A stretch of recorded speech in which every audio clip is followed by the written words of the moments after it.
강지욱 선생님을 소개하겠습니다. 박수 한번 쳐주십시오.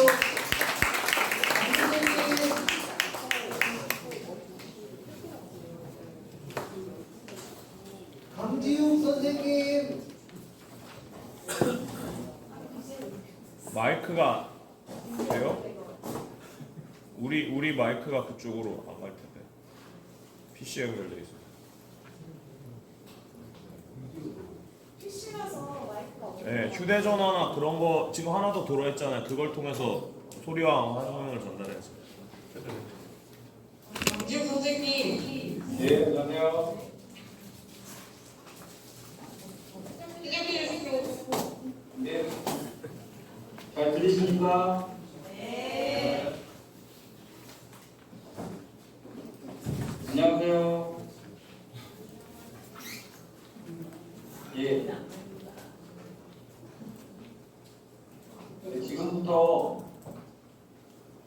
디지털 디바이스를 이용해 3차 시반의 시력 측정 완료하기 주제로 발표를 시작하겠습니다. 제가 현장 반응을 잘 몰라가지고 들리는지 안 들리는지를 파악을 잘 못하거든요. 그래서 잘 안 되시면 채팅으로 말씀을 좀 해주시면 감사하겠습니다. 잘 들립니다.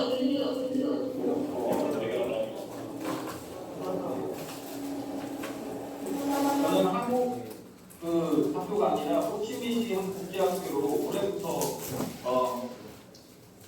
초빙을 가서 근무를 하고 있고요. 5, 6학년 체육 전담술사로 활동을 하고 있습니다.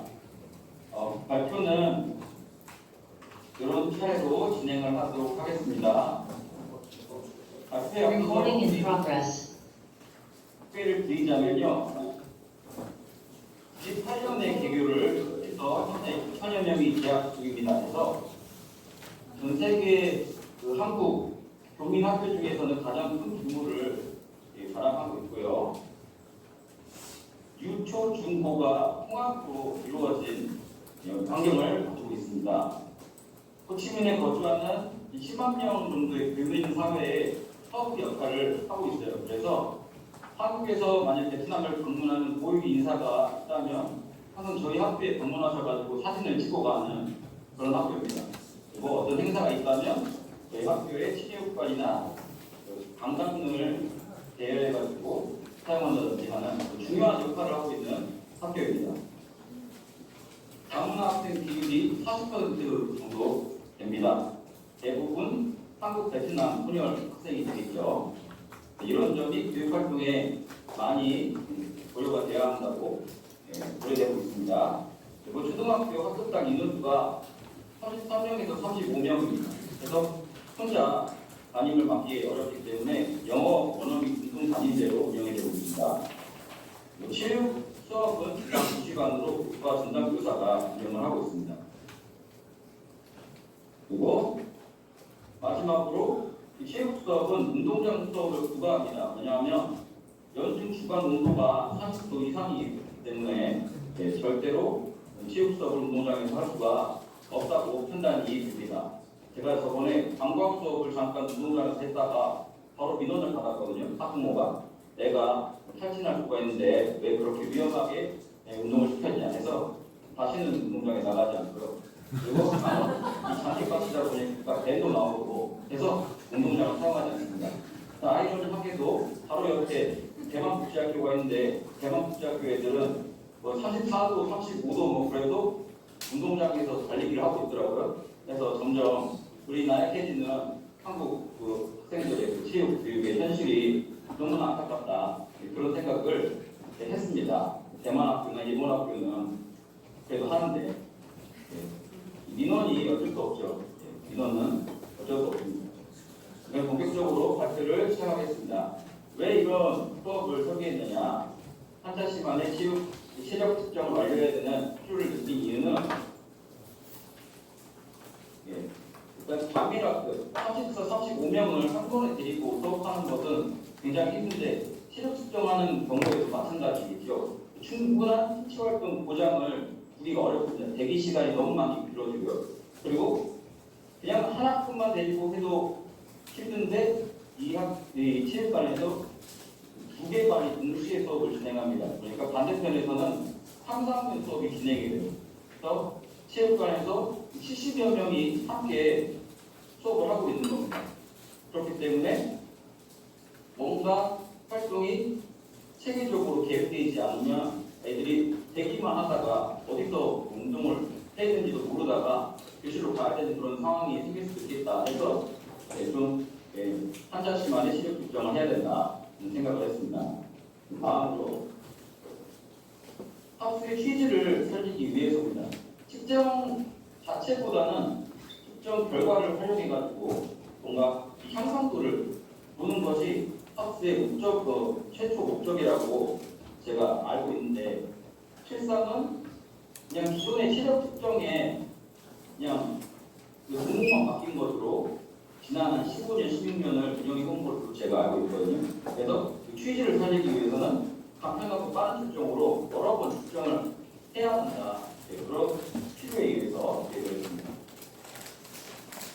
다음으로 수업 활동으로의 가치를 살리기 위해서입니다.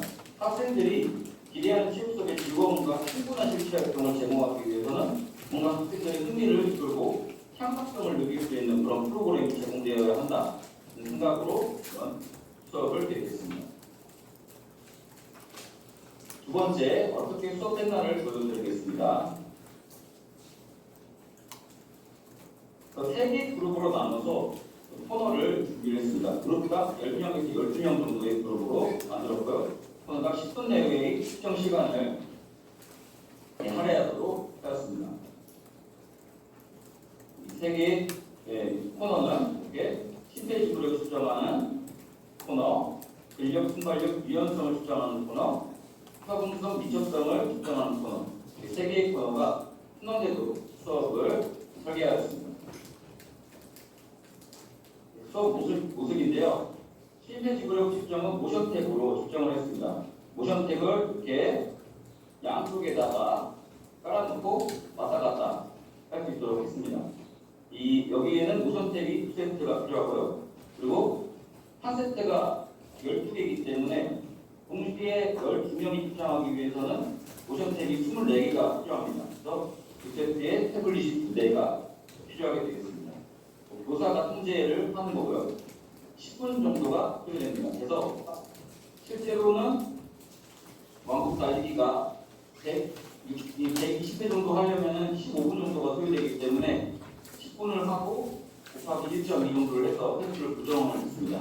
셔틀은 인원을 제공하지만 거기에밖에 움직이진 않고 본인이 할 수 있는 한 최대한 많은 왕복 횟수를 기록하도록 하였습니다. 그리고 다음으로 서브스톤 미적서 코너는 앱 아케이드 앱을 이용해서 기록을 측정하도록 했습니다. 태블릿 6대와 노트북 1대를 이용했고요.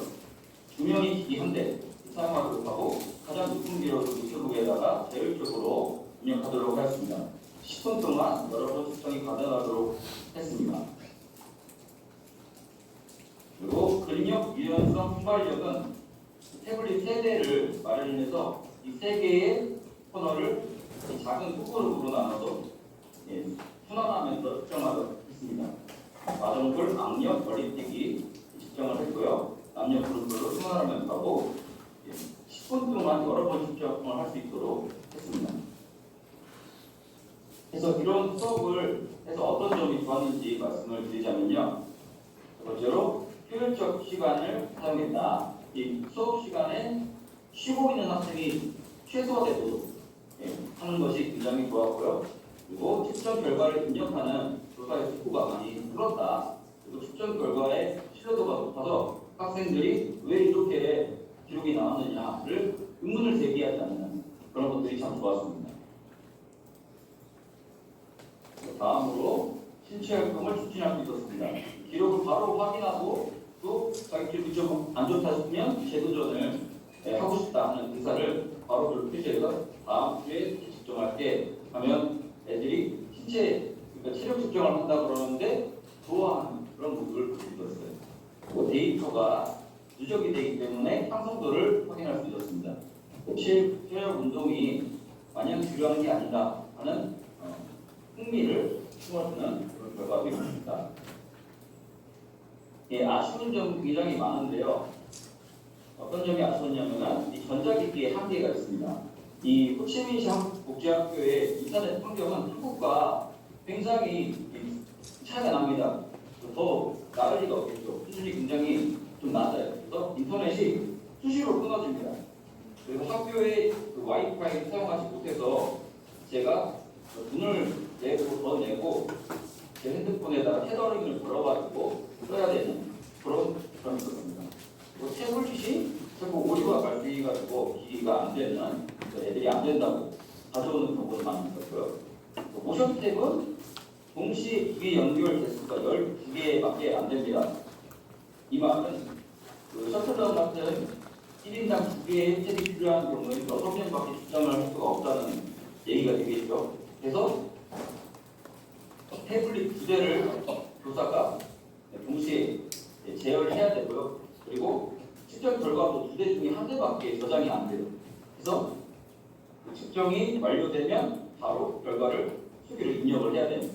만약 그게 아니었다면은 그냥 입력 끝나고 수업 다 마친 다음에 가져가서 기록되어 있는 걸 가지고 스프레드시트에다가 입력을 했으면 되는데 그렇지 못했다는 거 이게 좀 아쉬운 점입니다. 모션 탭에 제가 이런 정도 문의를 했는데 아직 업그레이드 계획은 없다고 얘기를 했습니다.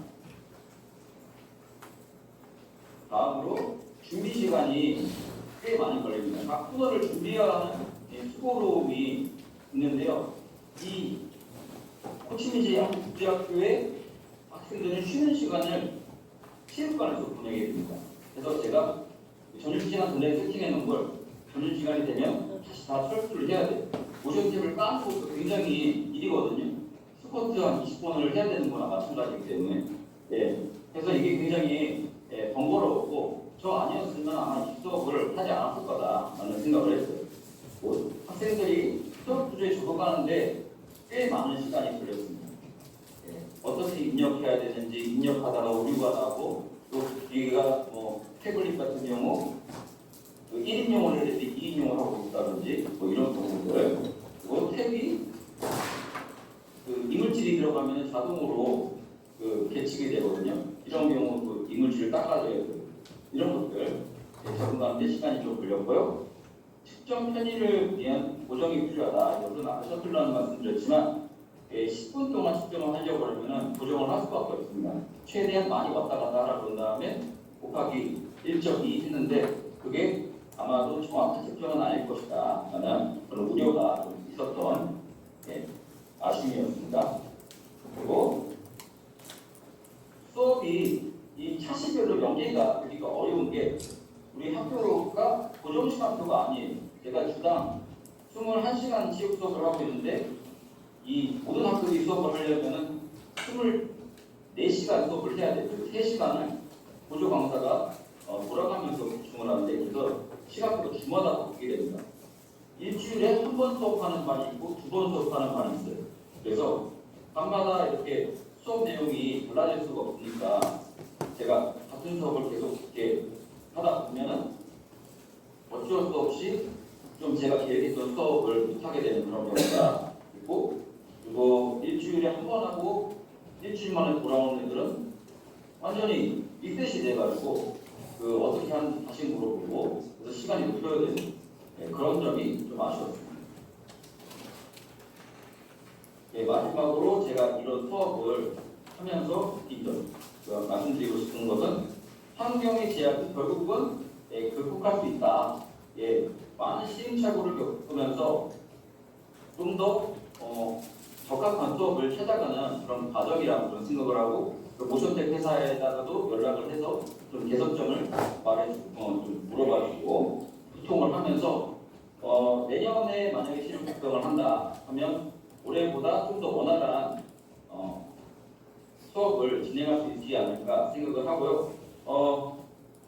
이렇게 저는 발표를 마치겠는데 저도 그 현장에서 여러 선생님들의 그런 발표를 듣고 싶은데 아쉽게도 제가 전혀 그런 내용을 보지 못해서 참 안타까운 마음이 드는데 유튜브에 업로드되는 여러 선생님들의 좀 강의 내용을 듣고 싶고, 그리고 저도 호치민에서 여기서 끝나는 게 아니라 저도 새로운 한국에서 그 활성화되어 있는 이런 ADI 융합체육을 적용시키기 위해서 열심히 노력하겠습니다.